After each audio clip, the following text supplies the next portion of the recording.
For health and safety nilagay nila yung sign kasi may gap pa siya. Delikado pa yan, baka may matisod. So yung contractor babayad pagka may accident na nangyari dito.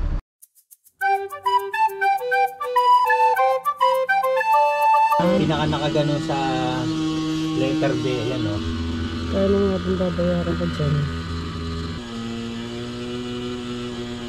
So bali 6 yung ilalagay nila. So kung chismosa o, laging gusto manonood. Gusto niya panonoorin yung nagtatrabaho.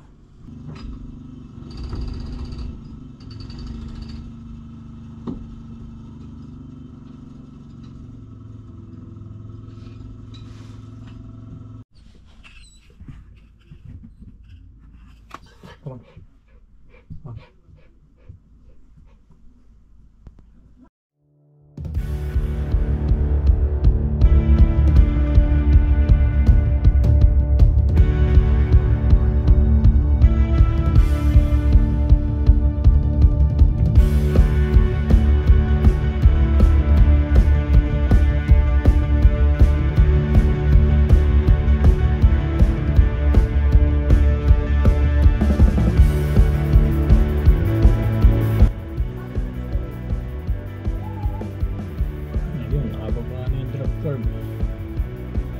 Pantayin na lang yan, tas isesemento.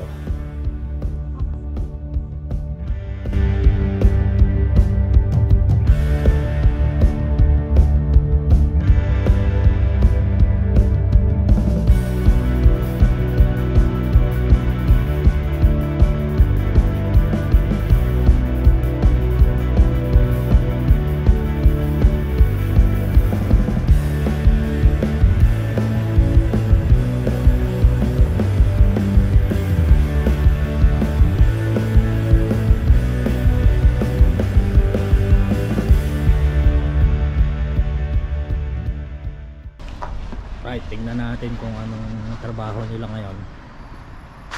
So ayan, pinatag na. Siguro babalikan na lang ito. I hope mabalikan ito mamayang hapon, kasi ang tagal na nito. So pagbalik malamang saka ilalatag yung tarmac.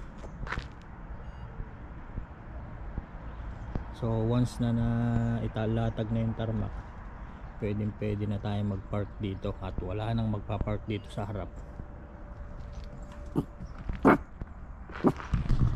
Ito namang aso ko, lagi na lang binatok mga nakikitang dumadaan dito. Stop ha.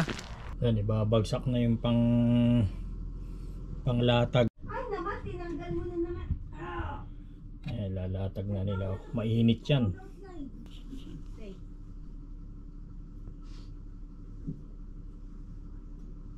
Uy. Sit down. Sit down.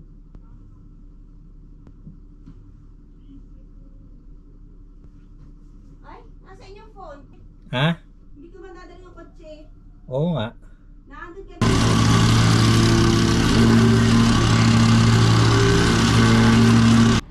Right, bali first layer pa lang ito.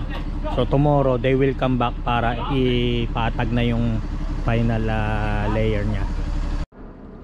So ayan, nilagyan na nila pati ng sign kasi nga hindi pa tapos. For health and safety nilagay nila yung sign kasi may gap pa siya. Delikado pa yan, baka may matisod. So yung contractor babayad pagka may accident na nangyari dito.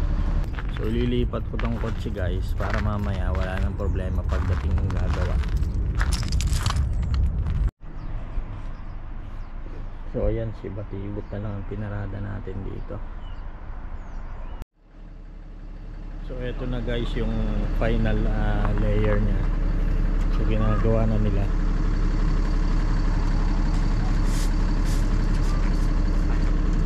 So yun na nga guys, pagdating namin kanina, eto, ginagawa na yung driveway. Hindi na natin inabot, pero yan, patapos na.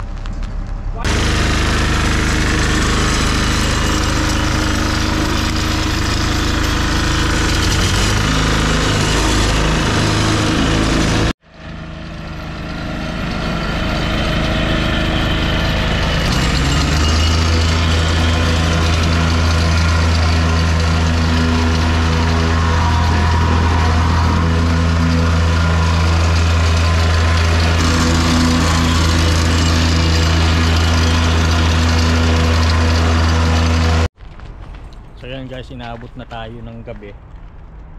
And finally natapos na rin itong drop curve. So ngayon lang natapos, buti na lang inabot namin.